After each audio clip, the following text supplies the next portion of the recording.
Assalamualaikum warahmatullahi wabarakatuh. Perkenalkan, nama saya Naila Konita Sabira dengan NIM F231222016. Saya Prodi Perencanaan Wilayah dan Kota, jurusan Arsitektur, Fakultas Teknik, Universitas Darul Akom. Jadi saya di sini akan memberikan materi review rancang kota dan citra kota Palu. Yang pertama ada teori elemen rancang kota oleh Hamid Sirfani.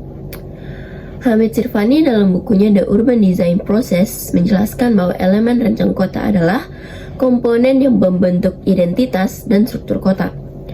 Elemen-elemen tersebut meliputi yang pertama yaitu kegiatan atau activities. Aktivitas yang terjadi di berbagai area kota seperti perdagangan, perumahan, dan rekreasi.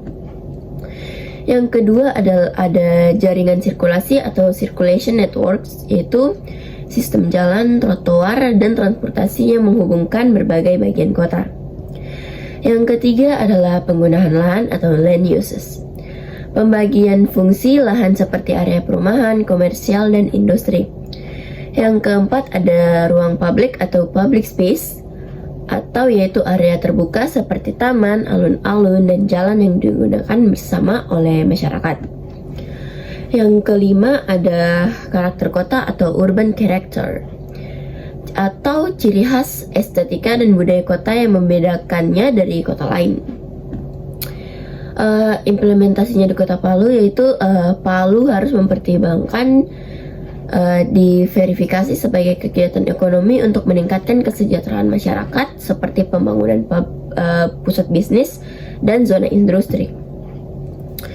Untuk jaringan sirkulasi di Kota Palu, perbaikan dan perkembangan infrastruktur jalan dan transportasi di Palu perlu dilakukan untuk menghubungkan kawasan-kawasan penting dan mengurangi kemacetan. Untuk penggunaan lahan di Kota Palu, penataan penggunaan lahan harus mempertimbangkan keseimbangan antara perumahan, komersial, dan industri untuk mendukung pertumbuhan kota yang berkelanjutan. Untuk di ruang publik di Kota Palu, pengembangan ruang publik yang dapat digunakan untuk kegiatan sosial dan rekreasi dapat meningkatkan kualitas hidup penduduk Palu. Penataan taman, alun-alun, dan ruang terbuka harus diperhatikan. Karakter kota di Kota Palu yaitu melestarikan dan memperkuat karakter budaya lokal dalam desain kota, dapat meningkatkan identitas dan daya tarik kota. Yang kedua ada teori citra kota oleh Kevin Lynch. Kevin Lynch dalam bukunya The Image of the City menjelaskan bagaimana citra kota terbentuk melalui 5 elemen utama. Yaitu yang pertama ada jalan atau paths, jalur-jalur yang digunakan penduduk untuk bergerak di kota, di dalam kota. Yang kedua ada titik referensi atau landmarks, struktur atau objek yang mudah dikenali dan menjadi acuan navigasi. Yang ketiga yaitu daerah atau distrik, area dengan karakteristik tertentu yang membedakannya dari bagian kota lainnya. Yang keempat adalah peta kota atau nodes, titik pertemuan utama di kota seperti persimpangan jalan dan pusat aktivitas. Yang kelima adalah batasan atau edges, batasan fisik atau persepsi yang memisahkan bagian-bagian kota seperti sungai atau dinding bangunan. Di sini ada implementasi di Kota Palu. Yang pertama, kalau jalan di Kota Palu, perencanaan dan desain jalan di Kota Palu harus memudahkan pergerakan penduduk dan meningkatkan keterhubungan antara berbagai area. Penyusunan jalur transportasi yang jelas dan terintegrasi penting untuk citra kota.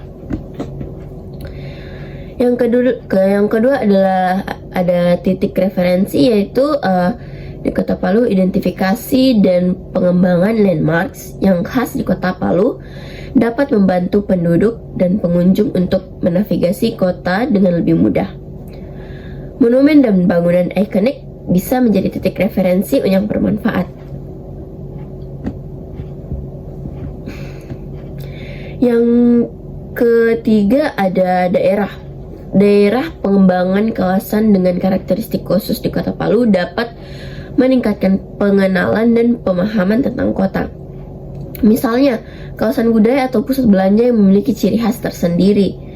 Yang keempat adalah peta kota, yaitu di Kota Palu mengoptimalkan node atau pusat aktivitas dapat memperkuat struktur kota dan meningkatkan fungsionalnya. Pusat transportasi dan area komersial penting untuk diperhatikan. Yang kelima ada batasan.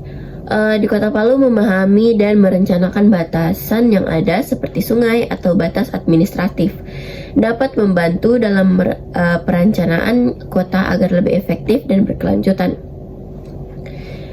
Itu adalah materi elemen-elemen dari Kevin Lynch. Kesimpulannya itu implementasi teori elemen tentang kota dan citra di Kota Palu memerlukan perencanaan yang memperhatikan konteks lokal dan karakteristik unik kota. Dengan mempertimbangkan elemen-elemen tersebut, Kota Palu dapat mencapai desain kota yang berfungsi dengan baik, estetis, dan berdaya tarik tinggi bagi penghuninya. Sekian dari saya. Wassalamualaikum warahmatullahi wabarakatuh.